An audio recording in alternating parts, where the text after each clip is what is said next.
بسم اللہ الرحمن الرحیم۔ ایپیسوڈ 4۔ السلام علیکم ناظرین، کیسے ہیں آپ سب؟ امید کرتی ہوں آپ سب خیریت سے ہوں گے۔ یہ ہے سیریز 2 کا آخری ایپیسوڈ 4 اور آج میں لائی ہوں ایک نہایت اہم اور عبرت انگیز موضوع، دوزخ کے 7 دروازے اور ان کے محافظ۔ آئیے دیکھتے ہیں قرآن و حدیث میں دوزخ کے ان دروازوں کے بارے میں کیا فرمایا گیا۔ دوزخ وہ جگہ جہاں نافرمانی کی کوئی پناہ نہیں، وہ آگ جو ہر دروازے کے پیچھے الگ عذاب کے لیے کھڑی ہے۔ اللہ تعالیٰ نے فرمایا، لہا سبعۃ ابواب لکل باب منہم جزء مقسوم، سورۃ الحجر۔ ترجمہ: دوزخ کے 7 دروازے ہیں، ہر دروازے کے لیے ان میں سے ایک حصہ مقرر کیا گیا ہے۔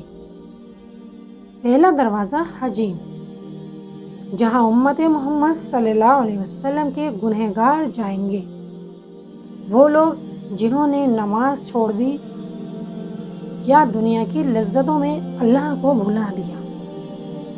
دوسرا دروازہ جہنم، یہود کے لیے مقرر ہوا جنہوں نے اللہ کے نبیوں کو جھٹلایا۔ تیسرا دروازہ سقر، نصارہ عیسائیوں کے لیے جنہوں نے اللہ کے بندے کو خدا کا بیٹا کہہ دیا۔ چوتھا دروازہ سعیر، ان شراب فروشوں، زانیوں اور ظالموں کے لیے جو دنیا کی مستی میں آخرت بھول گئے۔ پانچواں دروازہ لظہ، بت پرستوں کے لیے جو جھوٹے خداؤں کے سامنے جھکے۔ چھٹا دروازہ ہاویہ، مشرکوں کے لیے جنہوں نے اللہ کے ساتھ دوسروں کو شریک کیا۔ ساتواں دروازہ حطمہ، منافقین کے لیے جو زبان سے ایمان لائے مگر دل سے انکار کیا۔ رسول خدا صلی اللہ علیہ وسلم نے فرمایا، دوزخ کے ایک دروازے سے دوسرے دروازے تک کا فاصلہ 70 سال کی راہ کے برابر ہے، اور ہر دروازے پر ایسے فرشتے مقرر ہیں جو کبھی نہیں تھکتے نہ رکتے۔ قرآن کہتا ہے، علیہا ملائکۃ غلاظ شداد، دوزخ پر سخت مزاج طاقتور فرشتے مقرر ہیں۔ یہ فرشتے رحمت کے نہیں، انصاف کے نگہبان ہیں۔ ان کا ایک ہی کلام جو آیا وہ اپنے اعمال کے ساتھ آیا۔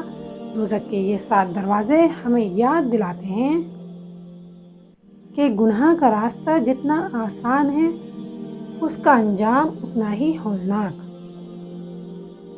دوزخ کے 7 دروازے سیریز کا اختتام ہے، مگر نصیحت ہمیشہ باقی رہے گی۔ اگر آپ کو یہ ویڈیو پسند آئی ہو تو چینل کو سبسکرائب کریں اور دوسروں تک یہ پیغام پہنچائیں۔ ناظرین، یہ تھی ہماری سیریز 2 کا آخری ایپیسوڈ۔ اب ملتے ہیں ایک نئی اور بامقصد سیریز کے ساتھ۔ تب تک اپنی دعاؤں میں یاد رکھیے گا۔ اللہ حافظ۔